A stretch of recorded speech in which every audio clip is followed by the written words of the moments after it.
मार्च 2026 की रात के ठीक 9:20 पर गाजियाबाद क्राइम ब्रांच की टीम के पास एक फोन आता है, जिसके बाद फोन पर मिले एक टिप ऑफ ने पूरी मशीनरी को अलर्ट कर दिया था। खबर साफ थी कि सलीम वास्तिक पर हमला करने वाला दूसरा आरोपी गुलफाम फरार होने की फिराक में है। 3 दिन पहले हुए हमले ने पूरे लोनी इलाके को हिला दिया था। एक भाई पहले ही मुठभेड़ में मारा जा चुका था, अब दूसरा बचा था और आज रात कहानी का अगला अध्याय लिखा जाना था। लोकेशन ट्रेस होते ही पुलिस, स्वॉट और क्राइम ब्रांच की टीमें हरकत में आ गई। सड़कों पर सायरन नहीं थी, सिर्फ सन्नाटा था। टीम ने इलाके को कॉर्डन ऑफ किया।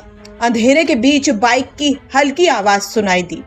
2 परछाइयां तेजी से बढ़ रही थी। दावों की माने तो पुलिस ने दोनों को रुकने के लिए कहा। इशारा साफ था कि सरेंडर करो, लेकिन जवाब में जो मिला वो सिर्फ गोलियों की आवाज थी। गुलफाम ने बिना देर किए ओपन फायरिंग शुरू कर दी। गोलियों की आवाज से पूरा इलाका हिल गया।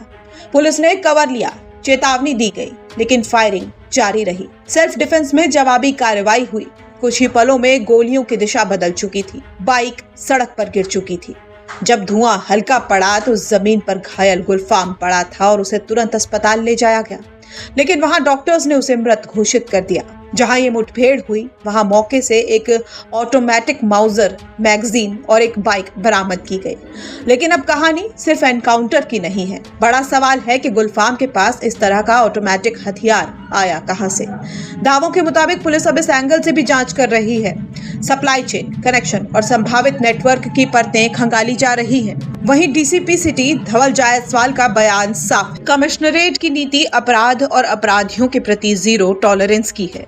कानून से खिलवाड़ करने वालों को बख्शा नहीं जाएगा। 3 दिन, 2 भाई, 2 एनकाउंटर और फैसला ऑन द स्पॉट। थाना लोनी में हुए हमले के बाद पुलिस ने जिस रफ्तार से कार्रवाई की, उसने एक बार फिर संदेश दे दिया है कि जो कानून को चुनौती देगा उसका हिसाब ऑन द स्पॉट होगा। लेकिन इस रात का एक हिस्सा अभी भी बाकी है।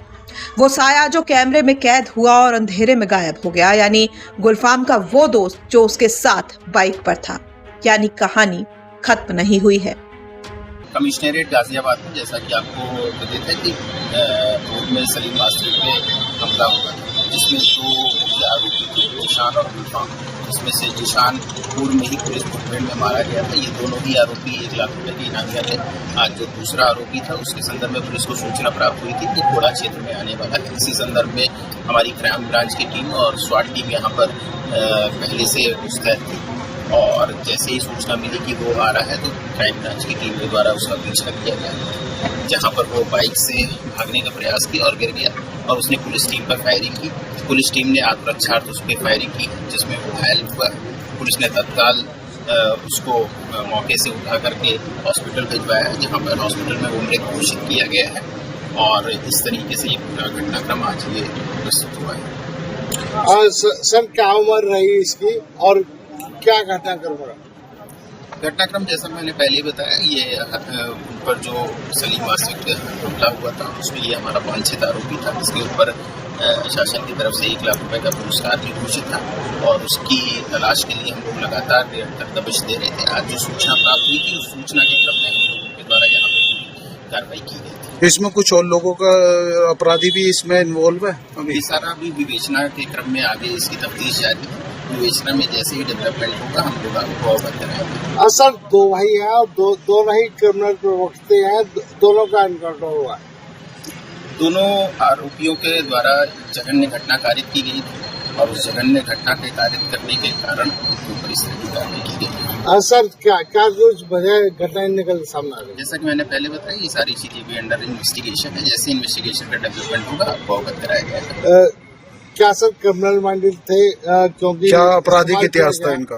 आपराधिक इतिहास के संदर्भ में भी हम लोग की जांच पड़ताल चल रही है। फिलहाल जो घटनाक्रम था सलीम वास्तिक के ऊपर जो हमला थी, उससे एक अंदेशा तो ये लगता है कि ये इनकी आपराधिक प्रवृत्ति रही थी। बाकी चीजों की जो जानकारी है वो विवेचना के क्रम में आपको कराई जाएगी।